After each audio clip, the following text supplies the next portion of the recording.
What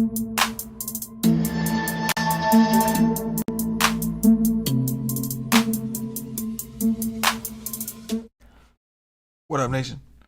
Welcome to another edition of the WiseTake MLB DFS Wise stream. CK013 here. You can find me on Twitter at CK_013, and of course, from the WiseTake Nation, which you can find on all the social media platforms listed above directly at wisetake.com. If you're looking to take your DFS game to the next level, we are a premium DFS content provider as well as a DFS community designed to help make you a better DFS player.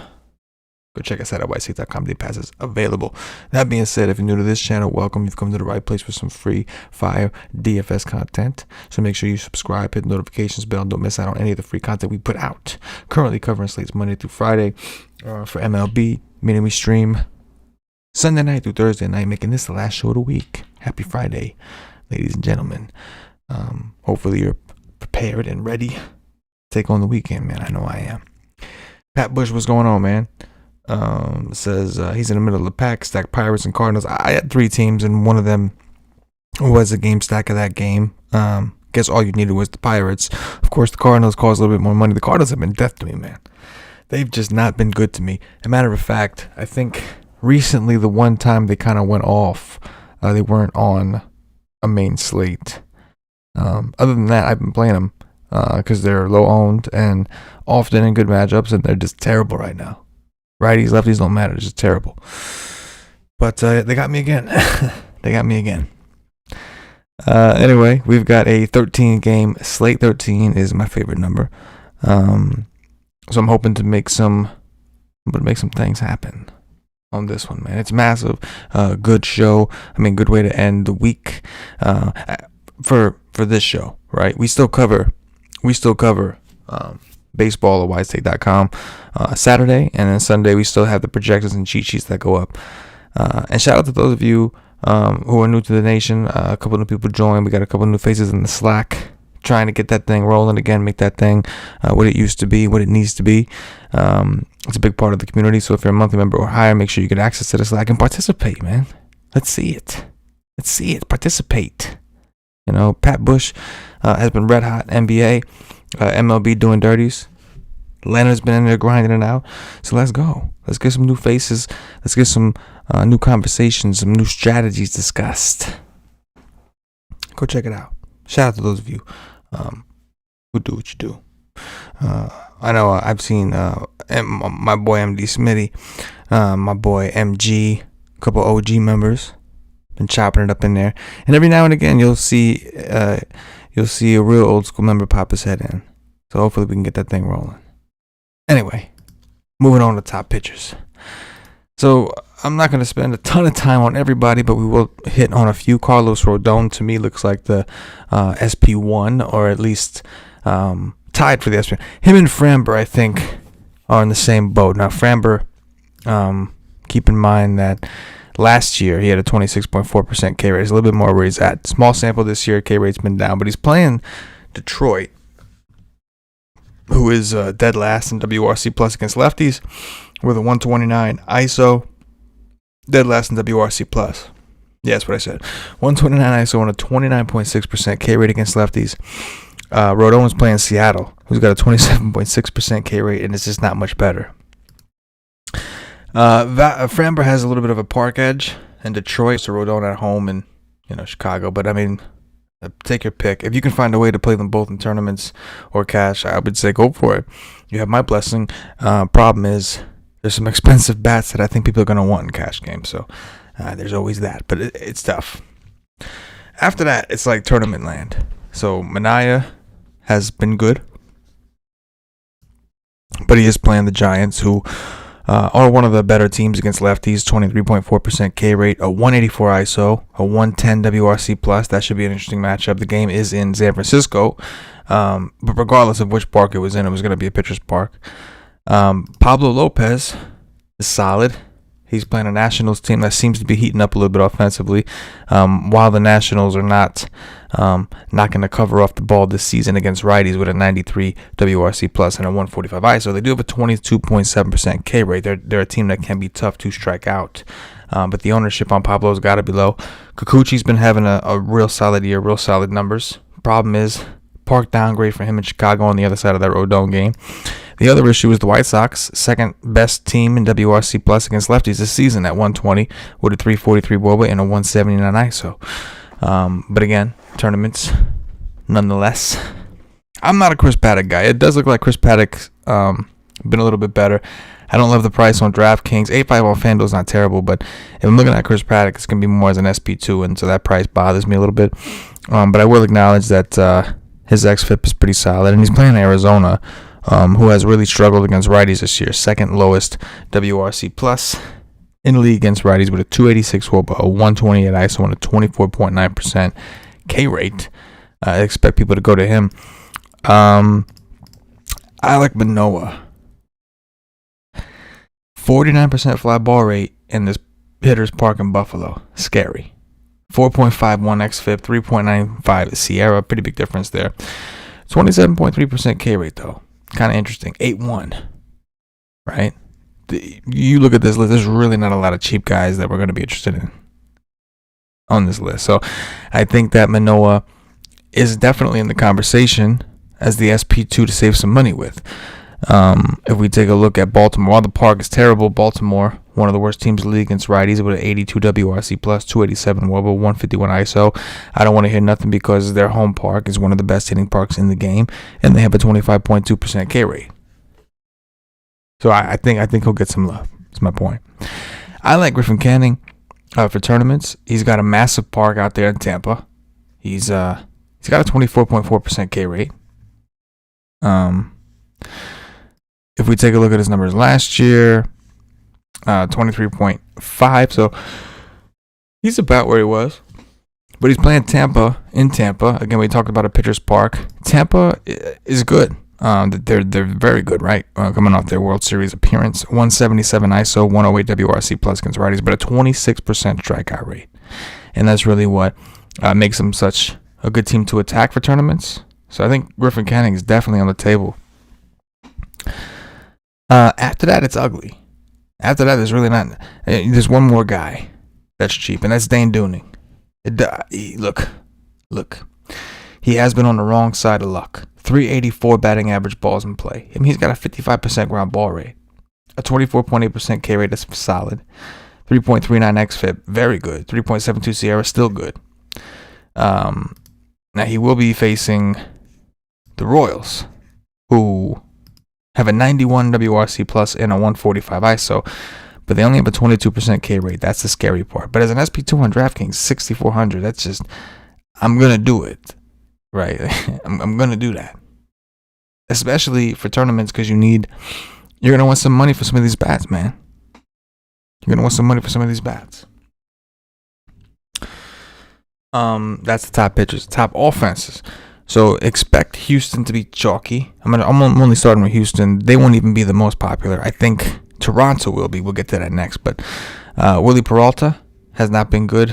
I don't think ever. He has struggled more with lefties. So food for thought with Houston. But expect Houston to be popular, man. They're on a roll. Put up another 12 runs I think on the Thursday slate. They've won like 11 or 12 straight. They've been awesome. So expect Houston to get some attention. Matt Harvey is pitching in that Buffalo Park against Toronto. We have struggled more with lefties, but Toronto's hitting the ball well. If we look at WRC plus against righties, Houston is first with 125. Toronto is fourth with 110. A 333 WOBA, 189 ISO for Toronto, 185 ISO for Houston. So yeah, I think those two teams will be the most popular. I think the Yankees could get some attention because Martin Perez has been terrible. This game's in Boston. Yankees have not been very good this season at all.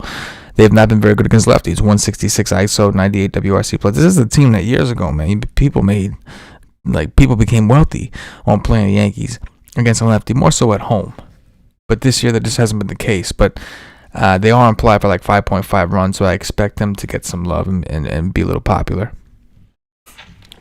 on that tip. I think as of right now, I'm hoping that the Reds and Braves game kind of falls in a little bit lower ownership. The Braves are a little banged up. Kuhn has been out. We'll see what his status is. The Reds just have a bunch of players that people aren't really that comfortable with. But we'll start with the Braves side. Vladimir Gutierrez. His numbers indicate there's massive regression coming, and he's a 48% fly ball guy in Cincinnati against a good Braves offense. I know they're banged up, but they still got Freddie Freeman, Ozzie Albies. I like that Abraham Almonte dude. Love it. And then on the other side, we got Drew Smyly. Now, Cincinnati has not been very good against lefties this year, but they should be. They got Nick Castellanos. They have enough. Eugenio Suarez has like 170 on average, but he's somebody that's always kind of been better against lefties. Smiley has a 4.95 xFIP, a 4.69 Sierra, a 45% fly ball rate, and a 37% hard contact rate. So, I mean, I'm hoping that game kind of goes just while everybody else looks to go to Houston and Toronto and some of these spots. And not to say I won't go to those spots on other teams, but I do like the prospect of going back to that. I did have a team with that and wasn't quite the nuts, but it was close, right? I mean, there's nothing really. What is close, right? Either way, I'm interested for sure in that game, and so that's gonna do it for the top offenses segment. There's more offenses we can get into. There's another offense I'll address in my article that I'm kind of interested in. But now we're gonna go to what to watch. Couple things to watch. So I talked about Manaea against the Giants because it kind of spoiled that one. Right? I talked about Kikuchi against the White Sox, kind of spoiled that one. Revenge game for Mr. Mike Minor, who's got a 25.8% K rate. This Texas park has played pitcher friendly when the roof is closed, and they've been closing the roof again. The Rangers, it's fine, old Texas. Third lowest WRC plus against lefties, 23.8% K rate, a 133 ISO, 289 WOBA. Curious to see how Mike Minor does against his old team. Kwang Hyun Kim. This guy does not strike very many people out. xFIP and Sierra are higher than his ERA. But he's playing Pittsburgh, who has been hitting the ball a little bit better lately. But overall, still has an 84 WRC plus against righties with a 123 ISO.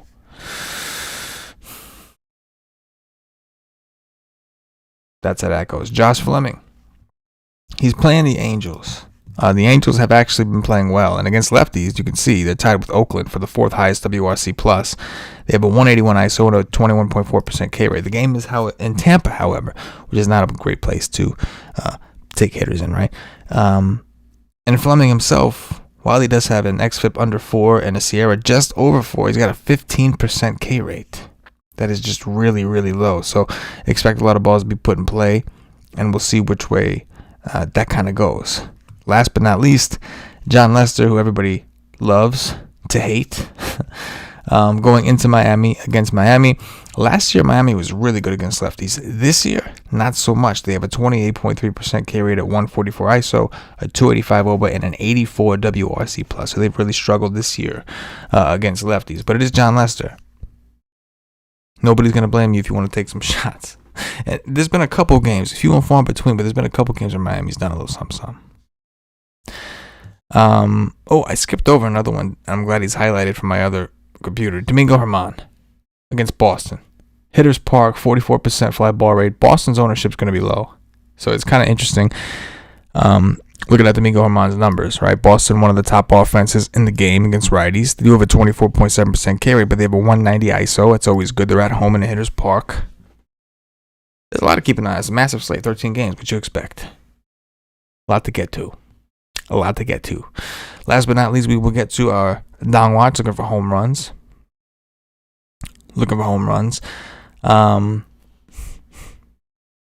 Let's go with